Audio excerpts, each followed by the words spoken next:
കർത്താവിൻ്റെ അതിപരിശുദ്ധ നാമം ഇന്ന് പ്രഭാതത്തിലും മഹത്വപ്പെടുമാറാകട്ടെ. എല്ലാ സഹോദരങ്ങൾക്കും വേഗം വരുന്ന യേശുക്രിസ്തുവിൻ്റെ അനുഗ്രഹീത നാമത്തിൽ ക്രിസ്തീയ വന്ദനത്തെ അറിയിക്കുന്നു. യഹോവയായ ദൈവം സൂര്യനും പരിചയമാകും. നേരോടെ നടക്കുന്നവർക്ക് അവിടുന്ന് ഒരു നന്മയും മുടക്കുകയില്ല. നേരോടെ നടക്കുന്നു എന്ന് പറയുമ്പോൾ കർത്താവിൽ വസിക്കുന്നു എന്ന് പറയുന്നവൻ. യോഹന്നാൻ നമ്മൾ വായിക്കുന്നു, അവിടുന്ന് നടന്നതുപോലെ നടക്കേണ്ടതാകും. അവിടുത്തെ താഴ്മയും സഹിഷ്ണുതയും സൗമ്യതയും സഹനശക്തിയും സ്നേഹവും ആർദ്രതയും നമ്മുടെ ജീവിതത്തിലുണ്ടാകും. ശകാരിച്ചിട്ടും തിരിച്ച് ശകാരിക്കാതെ, ദൂഷണം പറഞ്ഞിട്ടും മൗനമായിരുന്ന, മാരകമായ അടിയേറ്റപ്പോഴും മുഖത്ത് കാർക്കിച്ച തൊപ്പിയപ്പോഴും ഒന്നും പ്രതികരിക്കാതിരുന്ന യേശുവിൻ്റെ വിശിഷ്ട ഗുണങ്ങൾ നമ്മുടെ ജീവിതത്തിൽ നമ്മൾ പ്രാവർത്തികമാക്കണം. അങ്ങനെ മുൻപോട്ട് പോകുന്ന ഒരു ദൈവത്തിനെ സംബന്ധിച്ച് അവൻ്റെ ഉള്ളിലാണ് കർത്താവ് വസിക്കുന്നത്.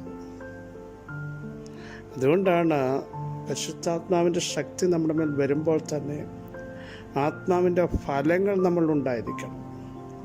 വൃക്ഷത്തെ ഫലം കൊണ്ടാണ് തിരിച്ചറിയുന്നത്. നമ്മൾ കർത്താവിനെ അറിഞ്ഞു, സത്യമാണ്, യേശു ദൈവത്തിനാണ് നമ്മൾ വിശ്വസിക്കുന്നു. പക്ഷേ കർത്താവിൻ്റെ ജീവിതത്തിലുള്ള വിശിഷ്ട ഗുണങ്ങൾ മുമ്പ് പറഞ്ഞതുപോലെ നമ്മുടെ ജീവിതത്തിലുണ്ടോ?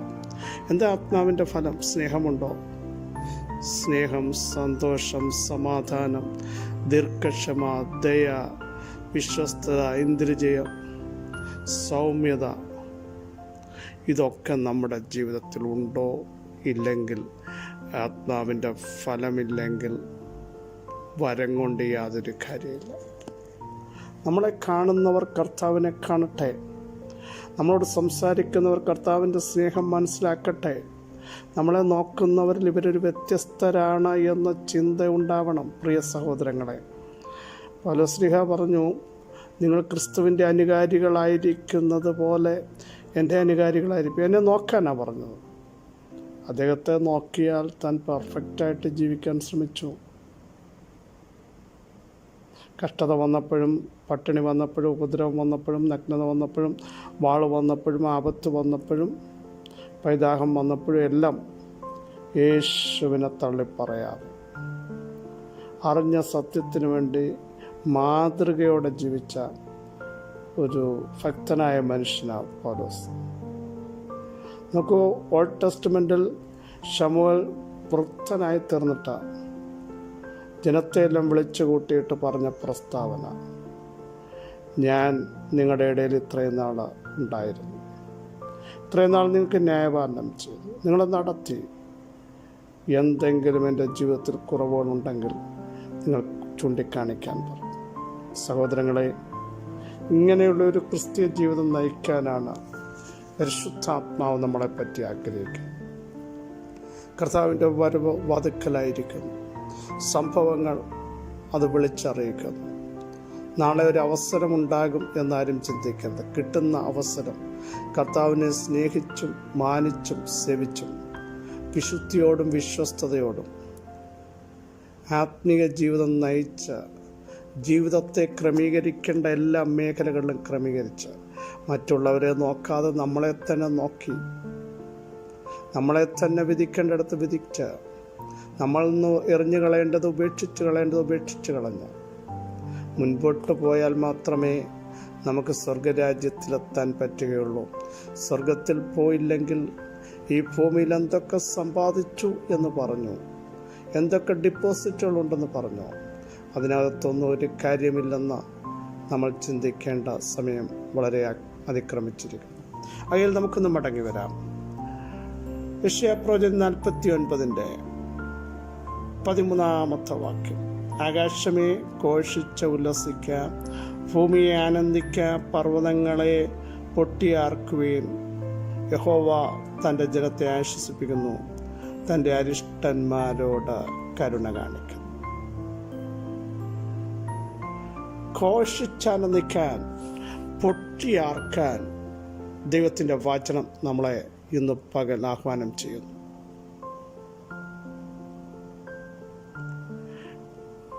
കൊടുങ്കാറ്റിനാൽ അടിക്കപ്പെട്ട അരിഷ്ടയായി തീർന്ന സിയോൻ നമുക്കറിയാം. വളരെ വ്യക്തമായി ആ ഭാഗം നമുക്കറിയാം. ദൈവത്തിൻ്റെ മുഖം അല്പനേരത്തേക്ക് മറച്ചപ്പോൾ, ദൈവത്തിൻ്റെ സാന്നിധ്യം അല്പനേരത്തേക്ക് മാറിയപ്പോൾ അവർ വളരെ വേദനപ്പെട്ട സമയം. സ്തോത്രം. അവർ തളർന്നുപോയ സമയം. അങ്ങനെയുള്ളവരോട് പറയുന്നു, നിങ്ങളോട് കരുണയുള്ള യഹോവ അരുളി ചെയ്യുന്നു, അരിഷ്ടയും കൊടുങ്കാറ്റിനാൽ അടിക്കപ്പെട്ട ആശ്വാസം അറ്റവൾ.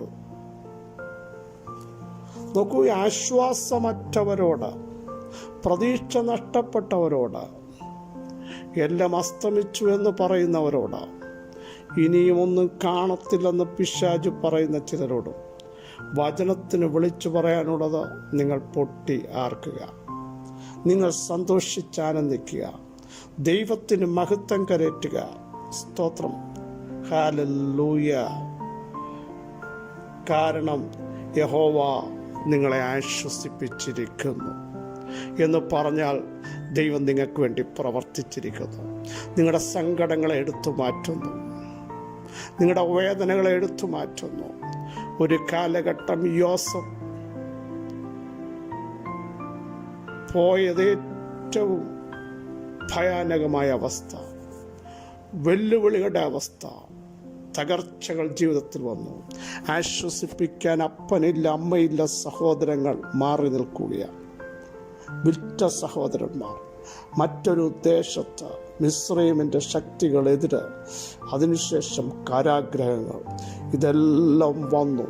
പക്ഷേ ആശ്വസിപ്പിക്കുന്ന ദൈവം എഴുന്നേറ്റ് വന്നു. കാരാഗ്രഹത്തിൽ കിടക്കുന്ന യോസഫിനെ ആളയച്ച് വിളിപ്പിക്കാൻ ഫറവോനു ദൈവം കൽപ്പന കൊടുത്തെങ്കിൽ ഇന്ന് പകലും പ്രിയരെ, അടുത്ത സ്റ്റെപ്പ് എങ്ങനെ മുൻപോട്ട് വെക്കും? ഞാൻ എന്തു ചെയ്യും? ഞാനിവിടെ തളർന്നു വീഴുമോ? ദൈവത്തിൻ്റെ സാന്നിധ്യം എനിക്ക് അനുഭവിക്കാൻ കഴിയുന്നില്ല. കഴിഞ്ഞ നാൾ കേട്ട ദൈവശബ്ദം ഇപ്പോൾ എനിക്ക് കേൾക്കാൻ കഴിയുന്നില്ല എന്നാരെങ്കിലും ചിന്തിക്കുന്നെങ്കിൽ നിങ്ങളോട് പരിശുദ്ധ വചനം വിളിച്ചു പറയുന്നു, ദൈവം നിങ്ങളെ ആശ്വസിപ്പിക്കുന്നു, ദൈവം നിങ്ങളെ സൗഖ്യമാക്കുന്നു, അവിടെ നിങ്ങളെ ശക്തീകരിക്കുന്നു, അവിടുന്ന് മുറിവുകളെ കെട്ടുന്നു, തകർച്ചകളെ എടുത്തു മാറ്റുന്നു, അരിഷ്ടന്മാരോട് കരുണ കാണിക്കുന്നു. കാരണം ഇത് തൊട്ട് മുമ്പിലത്തെ വാക്യത്തിൽ വളരെ പ്രസക്തമായൊരു ഭാഗം, 11-ാം വാക്യം. അവൻ അല്ലെങ്കിൽ കർത്താവായ ദൈവം എൻ്റെ മലകളെയൊക്കെയും വഴിയാക്കും. അവിടെ എഴുതിയിട്ട്, ഞാൻ എൻ്റെ മലകളെയൊക്കെയും വഴിയാക്കും, എൻ്റെ പെരുവഴികൾ പൊങ്ങിയിരിക്കും. ഹൈവേ ഇന്ന് പകൽ തുറക്കാൻ കഴിയും. വഴി കാണാത്ത ആരെങ്കിലും ഉണ്ടെങ്കിൽ ദൈവത്തിൻ്റെ മലകൾ ഈ പകൽ വഴിയായി വെളിപ്പെടുകയാണ്. നീ എങ്ങനെ കയറുമെന്ന് ചിന്തിക്കണ്ട, ദൈവം ആ മലയിലൊരു വഴി. അബ്രഹാമേ, നീ ക്ലേശിക്കപ്പെട്ട് കയറി, പക്ഷേ ആ മലയിൽ ദൈവത്തിൻ്റെ ഒരു കരുതൽ. സ്തോത്രം. കർമ്മേൽ മലയിൽ, കർമ്മേൽ പർവ്വതത്തിൽ പ്രാർത്ഥനയ്ക്ക് വേണ്ടി കയറി ഏലിയാവേ, മുട്ടുമടക്കി ഏലിയാവേ പ്രാർത്ഥിച്ചെഴുന്നേറ്റ് വരുമ്പോൾ ആ മലയിലൊരു വഴി വെളിപ്പെടുകയാണ്. ഇതുവരെ കാണാത്ത ചില ദൈവപ്രവർത്തികൾ, അടഞ്ഞതിനെ തുറക്കുന്ന ചില ദൈവപ്രവർത്തികൾ ഈ പകൽ വെളിപ്പെടുമ്പോൾ തൻ്റെ ജനം ആനന്ദിക്കട്ടെ, തൻ്റെ ജനം സന്തോഷിക്കട്ടെ, അവർ ആത്മാവിൽ ആരാധിക്കട്ടെ, ദൈവശക്തി ഏറ്റെടുക്കട്ടെ, പരിശുദ്ധാത്മാവ് നിങ്ങളെ പണിയട്ടെ. നിങ്ങളുടെ തലമുറകളെ തൊടാൻ ആഗ്രഹിക്കുന്നു. ദൈവത്തിൻ്റെ വിശാലമായ വഴി, ഹൈവേ, പെരുവഴി പൊങ്ങിയിരിക്കും എന്ന് വെച്ചാൽ എല്ലാവരും കാണാൻ. ആ വഴിയിലൂടെ നടക്കുമ്പോൾ, ആ വഴിയിലൂടെ തമ്പുരാൻ നമ്മളെ കൊണ്ടുവരുമ്പോൾ എല്ലാവരും അത് കാണും കേട്ടോ.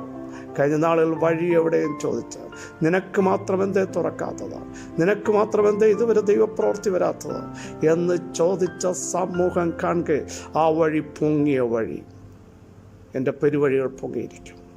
എല്ലാവരും കാണും. നമ്മളതിൽ നടക്കുമ്പോൾ നമുക്ക് ധൈര്യത്തോടെ പറയാൻ കഴിയും, ഇത് ദൈവത്തിൻ്റെ വഴിയാണ്. അതുകൊണ്ട് ഞങ്ങൾ ആർക്കുന്നു, ഞങ്ങൾ പാടുന്നു.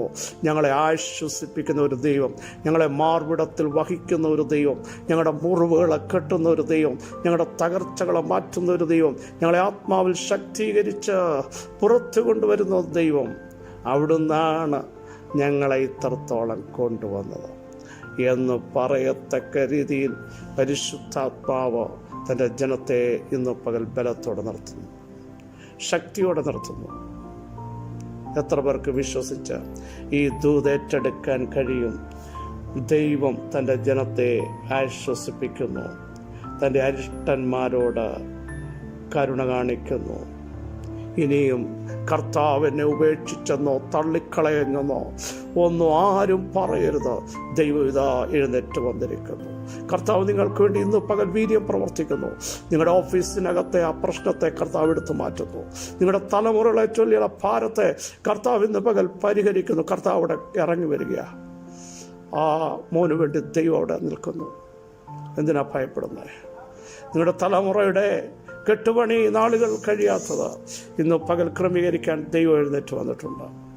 നാളുകളായുള്ള തകർച്ചകളെ മാറ്റി ദൈവത്തിൻ്റെ പൊങ്ങിയിരിക്കുന്ന വഴി നിങ്ങൾക്ക് വേണ്ടി ഇന്ന് പകൽ തുറക്കുകയാണ്. യേശുവിൻ്റെ നാമത്തിൽ അസ്വസ്ഥമായ കുടുംബജീവിതത്തിൻ്റെ സകല ഇടിവുകളെയും പണിയാൻ പരിശുദ്ധാത്മാവ് ഇന്ന് പകൽ നിങ്ങളുടെ മധ്യേ എഴുന്നേറ്റ് വന്നിട്ടുണ്ട്.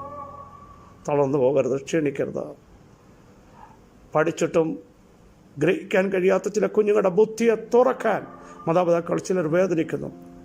കർത്താവ് ഇന്ന് പകൽ ചില കുഞ്ഞുങ്ങളുടെ ബുദ്ധിമണ്ഡലത്തെ തുറക്കുന്നു. നാളുകൾ നിങ്ങളെ തളർത്തുന്ന ചില രോഗബന്ധനങ്ങൾ യേശുവിൻ്റെ നാമത്തിൽ അഴിയുന്നു. ഡോക്ടേഴ്സ് നോക്കുമ്പോൾ ഒന്നും കാണുന്നില്ല, പക്ഷേ അകത്തനുഭവിക്കുന്ന ചില അസ്വാസ്ഥ്യങ്ങളെ പരിശുദ്ധാത്മാവ് എടുത്തു മാറ്റുന്നു. ആ ബോഡിക്കകത്ത് വ്യാപരിക്കുന്ന സകല അന്ധകാര വെല്ലുവിളികളും സ്റ്റോമക്കിനകത്ത് വ്യാപരിക്കുന്ന യേശുവിൻ്റെ നാമത്തിൽ ഹാർട്ടിനെ വേദനിപ്പിക്കുന്ന ഹല്ലേലൂയ ബാക്ക് പെയിൻ നാളുകൾ മാറാത്തത് ഇന്ന് പകൽ സ്വർഗം ചിലരെ ടച്ച് ചെയ്യുകയാണ്. ബാലൻസ് തെറ്റിക്കുന്നത് പോലെ ആയിരിക്കുന്ന ചില വിഷയങ്ങൾ കാലുകളിലേക്ക് ദൈവശക്തി ഇറങ്ങുകയാണ്. പരിശുദ്ധാത്മാവ് നിങ്ങളെ ശക്തീകരിക്കുന്ന പകൽക്കാലം ആത്മാവിൽ സ്തോത്രം ചെയ്യൂ, പൊട്ടിയാർക്കൂ, സന്തോഷിക്കൂ, വിളിച്ചു പറ, കർത്താവ് ഞങ്ങളെ സൗഖ്യമാക്കിയിരിക്കുന്നു. ഇന്റേണലായി ഞങ്ങളെ സൗഖ്യമാക്കിയിരിക്കുന്നു. ആന്തരിക സൗഖ്യവും ബാഹിക സൗഖ്യവും ഇന്ന് പകൽ ഞങ്ങളുടെ കുടുംബത്തിനകത്ത് നൽകിയിരിക്കുന്നു. എൻ്റെ ആത്മീക ജീവിതത്തെ സ്വർഗം പണിഞ്ഞിരിക്കുന്നു. വിശ്വസിക്കുന്നവർ സ്തോത്രം ചെയ്യൂ. യേശുവിൻ്റെ നാമത്തിൽ പിതാവേ, നിങ്ങളുടെ മഹത്വമുള്ള ഭുജം ഞങ്ങൾക്ക് അനുകൂലമായിരിക്കാൻ സ്തോത്രം. അവിടുന്ന് ഞങ്ങളെ ശക്തീകരിച്ചിരിക്കാൻ സ്തോത്രം. അവിടുന്ന് ഞങ്ങളെ പണിഞ്ഞിരിക്കാൻ സ്തോത്രം. ശ്രേഷ്ഠ ഭുജം കൊണ്ട് ഞങ്ങളെ അങ്ങയുടെ പാന്താവിലേക്ക് നടത്തിയിരിക്കാൻ സ്തോത്രം. യേശുവിൻ്റെ നാമത്തിൽ സൗഖ്യം വ്യാപരിച്ചിരിക്കാൻ, ബലം കൽപ്പിച്ചിരിക്കാൻ, ആത്മാവിൽ ഞങ്ങളെ അഭിഷേകം ചെയ്ത് മുമ്പോട്ട് കൊണ്ടുവരിക്കാൻ സ്തോത്രം. സകല മഹത്വം അങ്ങേക്ക് യേശുവിൻ നാമത്തിൽ തന്നെ. ആമേൻ ആമേൻ.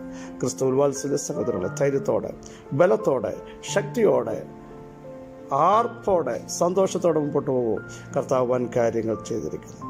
ഈ വചനങ്ങളാൽ അവിടെ നമ്മെ സഹായിക്കട്ടെ. ക്രിസ്തുവിൽ നിങ്ങളുടെ സഹോദരൻ ബസ്ബിജു.